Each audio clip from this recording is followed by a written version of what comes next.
यानंतरची बातमी येते अंतराळातून। यंदाही म्हणजेच या वर्षी देखील अनेक खगोलीय घटना घडणार आहेत आणि खगोलप्रेमींसाठी पर्वणीही ठरणार आहे। त्यातली यंदाची पहिली महत्त्वाची खगोलीय घटना म्हणजे सूर्यग्रहण। उद्या म्हणजे 17 फेब्रुवारीला वर्षातलं पहिलं सूर्यग्रहण दिसणार आहे। सूर्यग्रहण म्हटलं की भारतीयांच्या मनात अनेक संभ्रमही असतात। ते शुभ की अशुभ यापासून ते आपल्या कोणत्या राशींवर काय परिणाम होणार इथपर्यंत अनेकांना चिंता असते।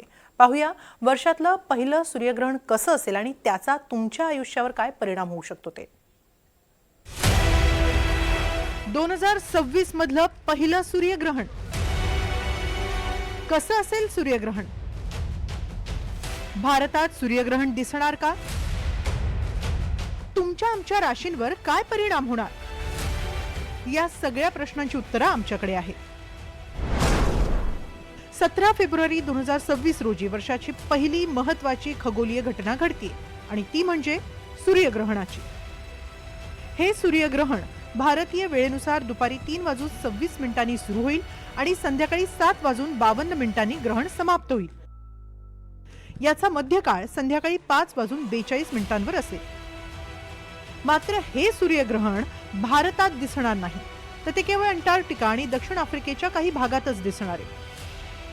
हे सूर्यग्रहण वलयाकार दिसणारे म्हणजेच रिंग ऑफ फायर मध्ये दिसणारे। यात सूर्य पूर्णपणे झाकळला जात नाही, तर त्याच्या भोवती अग्नीच्या वलयाप्रमाणे तेजोवलय दिसतं। संपूर्ण जगातून आपल्याला सूर्यग्रहण पाहता येणार नाही, परंतु अंटार्क्टिका येथून फक्त आपल्याला सूर्यग्रहण पाहता येणार आहे। सूर्यग्रहणाचं वैशिष्ट्य म्हणजे हे कंकणाकृती सूर्यग्रहण आहे आणि हे अंटार्क्टिकामधून दिसणार आहे। आपल्या भारतामधून आणि युरोप खंडामधून आशियामधून हे दिसणार नाही आहे। आणि हे दुर्बीण जरी आपल्याला आपल्या टेलिस्कोपमधून पाहता आलं समजा किंवा टीव्हीमधून पाहता आलं, तरी पण याचा काही फारसा परिणाम होणार नाही। आणि या दुर्बीण हे जे ग्रहण आहे हे आपल्याकडे दिसत नसल्यामुळे याचा प्रभाव पण आपल्याकडे काहीही होणार नाही। त्यामुळे कुठल्याही प्रकारची अंधश्रद्धा कुणीही खरं तर पाडू नये।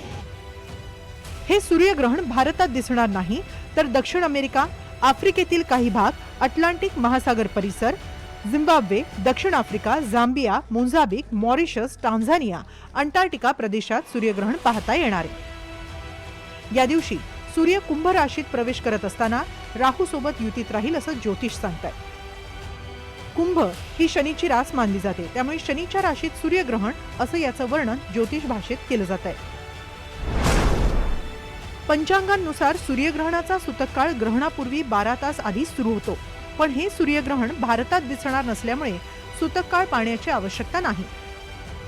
त्यामुळे भारतातील लोक अमावस्येनिमित्त केले जाणारे पूजापाठ, धार्मिक विधी आणि दैनंदिन कामं कोणत्याही अडथळ्याशिवाय करू शकतात। या दिवशी पितृश्राद्ध किंवा तर्पण विधी करण्यासही कोणतीही मनाई नसेल। ग्रहणाचे कोणतेही नियम भारतामध्ये पाळू नये असं शास्त्रकारांनी सांगितलंय। हे ग्रहण भारतात परदेशात फक्त दक्षिण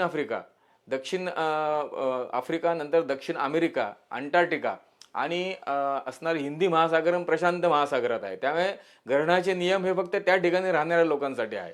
त्यामुळे राशींवर होणारे जे काही शुभ अशुभ परिणाम आहेत, मानवी जीवनावर होणारे जे काही शुभ अशुभ परिणाम आहेत, हे फक्त ग्रहण ज्या ठिकाणी दिसतं त्या ठिकाणीच कंकणाकृती ग्रहण दिसणार असलेल्या भागांवरच होतील, त्या ठिकाणी राहत असलेल्या लोकांवरच होतील। भारतात असणाऱ्या लोकांवर किंवा समाजावर याचे कोणतेही अशुभ परिणाम नाही। हे सूर्यग्रहण कुंभ राशी आणि धनिष्ठा नक्षत्रात लागणार आहे। हे वलयाकार सूर्यग्रहण असेल, यात चंद्र सूर्याला पूर्णपणे झाकू शकणार नाही।